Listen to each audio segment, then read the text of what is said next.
নমস্কার বন্ধুরা, অনিভার্স world YouTube চ্যানেলে আপনাদেরকে স্বাগত। বকেয়া 25% ডিএ নিয়ে পাওয়া গেল দারুণ আপডেট। আগামী সপ্তাহেই নাকি সরকারি কর্মচারীরা পেতে চলেছেন বকেয়া ডিএ, আর সেটা জানানোর জন্যই একটি প্রতিবেদন শেয়ার করছি আপনাদের সাথে। গোটা প্রতিবেদনে কেবলই সদর্থক কথাবার্তা। তো চলুন দেখে নিই কত দূর এসে পৌঁছলো আমাদের ডিএ। মূল প্রতিবেদনের অংশ যেটা, সামনের সপ্তাহেই 25% ডিএর বিজ্ঞপ্তি। জরুরি বৈঠক সারলেন মুখ্যমন্ত্রী, নবান্নে তৎপরতা তুঙ্গে। অবশেষে প্রতীক্ষার অবসান ঘটতে চলেছে রাজ্য সরকারি কর্মীদের।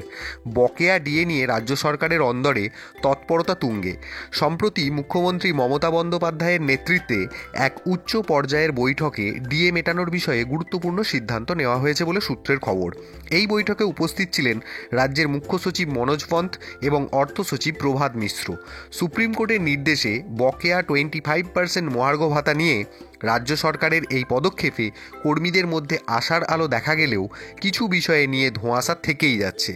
বৈঠকের মূল বিষয়বস্তু যেটা ছিল, সাম্প্রতিক বৈঠকে সুপ্রিম কোর্টের নির্দেশ মেনে চলতি মাসেই বকেয়া ডিএ মেটানোর বিষয়ে রাজ্য সরকার মনস্থির করেছে। এই জায়গাটাতেই কিন্তু সবথেকে বেশি সদর্থক কথাবার্তা, যে রাজ্য সরকার মনস্থির করেছে। তবে কর্মীরা পুরো 25% বকেয়া হাতে পাবেন কিনা তা নিয়ে রয়েছে সংশয়। সূত্রের খবর অনুযায়ী রাজ্য সরকারি কর্মীদের বকেয়া ডিএর 80% নগদে দেওয়ার কথা ভাবছে রাজ্য সরকার, এবং বাকি 20% কর্মীদের প্রভিডেন্ট ফান্ডে জমা হতে পারে। যদিও পেনশনার এবং ফ্যামিলি পেনশনারদের ক্ষেত্রে পুরো বকেয়া টাকাই নাকি মিটিয়ে দেওয়া হবে বলে জানা গিয়েছে।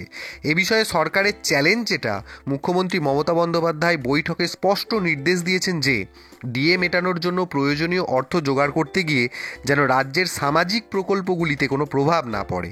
একই সাথে সুপ্রিম কোর্টের ভৎসনা এড়াতেও রাজ্য সরকার বদ্ধপরিকর।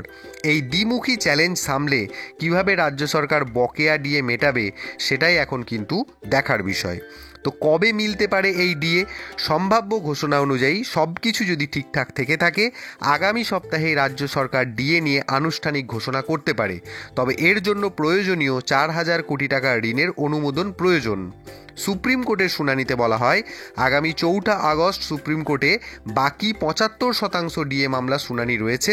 এই শুনানিতেই নির্ধারিত হবে ডিএ কর্মীদের মৌলিক অধিকার কি না। এই রায়ের দিকে তাকিয়ে রয়েছে গোটা রাজ্য সরকার কর্মচারী মহল। এই পরিস্থিতিতে রাজ্য সরকারি কর্মীরা তাকিয়ে রয়েছেন সরকারি ঘোষণার দিকে।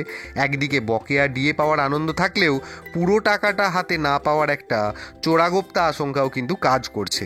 এখন দেখার রাজ্য সরকার শেষ পর্যন্ত কী সিদ্ধান্ত নেয় এবং কর্মীদের মুখে কতটা হাসি ফোটাতে পারে। তো যাই হোক, এটি একটি আনুমানিক প্রতিবেদন বলে আমিও মনে করছি। বাস্তবে যতক্ষণ না সরকারি অর্ডার সামনে আসছে, ততক্ষণ কিন্তু ডিএ নিয়ে পারফেক্টলি কিছু বলা যাবে না। তো যাই হোক, এই ভিডিওটি সবার সাথে শেয়ার করুন এবং এই ধরনের আপডেট পেতে আমার চ্যানেলটিকে সাবস্ক্রাইব করে নিতে ভুলবেন না।